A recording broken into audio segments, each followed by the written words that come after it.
જય શ્રી કૃષ્ણ મિત્રો, સ્વાગત છે તમારું જયશ્રીસ કિચનમાં। તો આજે આપણે બનાવીશું એકદમ ટેસ્ટી એવી ટમેટાની ચટણી। તો ટમેટાની ચટણી બનાવવા માટે અહીંયા મેં ટમેટા 2 નંગ લીધા છે।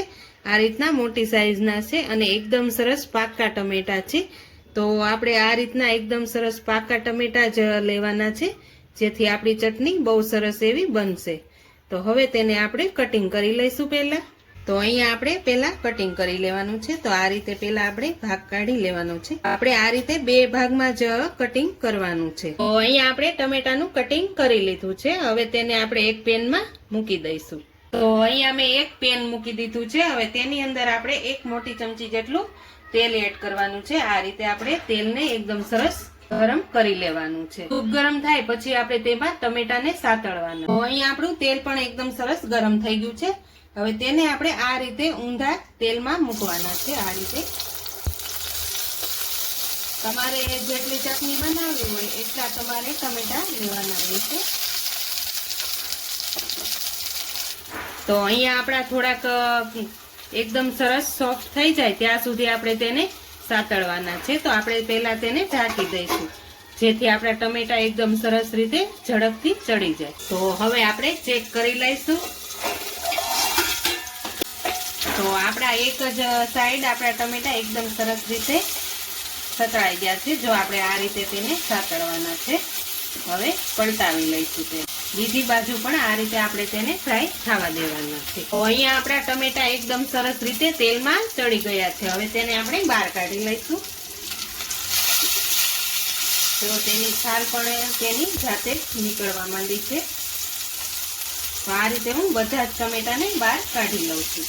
હવે આપણે આ જ તેલમાં આપણે અહીંયા 10 થી 12 મેં લસણની કળી અને આદુનો ટુકડો લીધો છે, તેને પણ એકદમ સરસ રીતે તેલમાં ફ્રાય કરી લેવાના। તો અહીંયા આપણી લસણની કળી પણ એકદમ સરસ રીતે તેલમાં ફ્રાય થઈ ગઈ છે। હવે તેને પણ આપણે બહાર કાઢી લઈશું।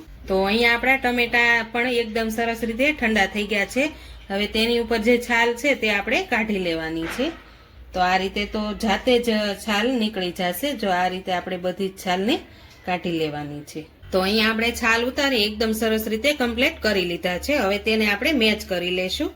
તો અહીંયા મેં ભાજીનો દાંડો લીધો છે, તો આપણે તેની રીતે આપણે મેચ કરી લેવાના છે। તમે જો એકવાર આ રીતે ટમેટાની ચટણી ઘરે બનાવશો ને તો બહુ સરસ એવી બનશે અને ટેસ્ટમાં પણ ખૂબ સરસ એવી બનશે। અને જ્યારે શાક ખાવાનું મન ન હોય ને ત્યારે તમે એકવાર આ રીતે ટમેટાની ચટણી બનાવજો, બહુ સરસ એવી ચટણી બની અને તૈયાર થશે। આ રીતે આપણે ટમેટાને એકદમ સરસ રીતે મેચ કરી લેવાના છે। અહીંયા આપણે એકદમ સરસ રીતે ટમેટાને એકદમ સરસ રીતે મિક્સ કરી લીધા છે। હવે તેમાં આપણે બધા જ મસાલા એડ કરી દઈશું। અહીંયા આપણે સ્વાદ પ્રમાણે નમક એડ કરીશું, અડધી ચમચી જેટલું ધાણા જીરું પાવડર, અડધી ચમચી જેટલું લાલ મરચું પાવડર। અહીંયા મીઠાશ આપવા માટે હું થોડોક ગળ એડ કરું છું। હવે આપણે તેમાં અહીંયા મેં મીડિયમ સાઈઝની ડુંગળી કટિંગ કરીને લીધી છે અને એક મીડિયમ સાઈઝનું લીલું મરચું કટિંગ કરીને લીધું છે, તે પણ આપણે તેમાં એડ કરી દેવાનું છે। હવે તેમાં આપણે લીલા ધાણા એડ કરીશું। અહીંયા મેં લીલા ધાણા એકદમ સરસ લઈ લીધા છે।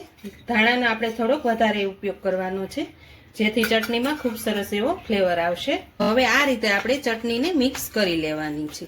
તમે આ ચટણી ભાખરી કે રોટલી કે પરાઠા કે ખાખરા હોય ને તેની સાથે તો આ ચટણી બહુ જ ભાવે છે। તેવી સરસ એવી ચટણી બની અને તૈયાર થાય છે। તમે પણ એકવાર આ રીતે ઘરે જરૂરથી ટ્રાય કરજો। તો હવે આપણા મસાલા બધા જ એકદમ સરસ રીતે મિક્સ થઈ ગયા છે। હવે આપણે તેનો વઘાર કરવાનો છે। તો વઘાર કરવા માટે અહીંયા મેં 1 મોટી ચમચી જેટલું તેલ ગરમ કરવા મૂકી દીધું છે। હવે થોડુંક ગરમ થાય પછી આપણે તેમાં રાઈ જીરું એડ કરવાના છે। તો અહીંયા આપણું તેલ ગરમ થઈ ગયું છે। હવે તેમાં આપણે રાઈ જીરું એડ કરી દઈશું। રાઈ જીરું એકદમ સરસ રીતે ફૂટી જાય પછી આપણે તેમાં લીમડાના પાન એડ કરવાના છે। તો હવે તેમાં આપણે લીમડાના પાન એડ કરીશું અને ચપટી જેટલી હિંગ એડ કરીશું।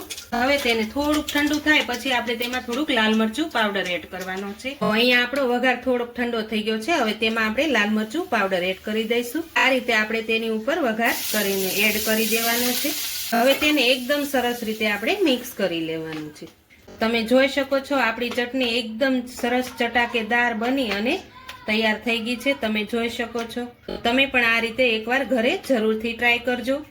તો હવે આપણે એક સર્વિંગ બાઉલમાં લઈ લેશું। તો તૈયાર છે આપણી ટમેટાની એકદમ ટેસ્ટી એવી ચટણી।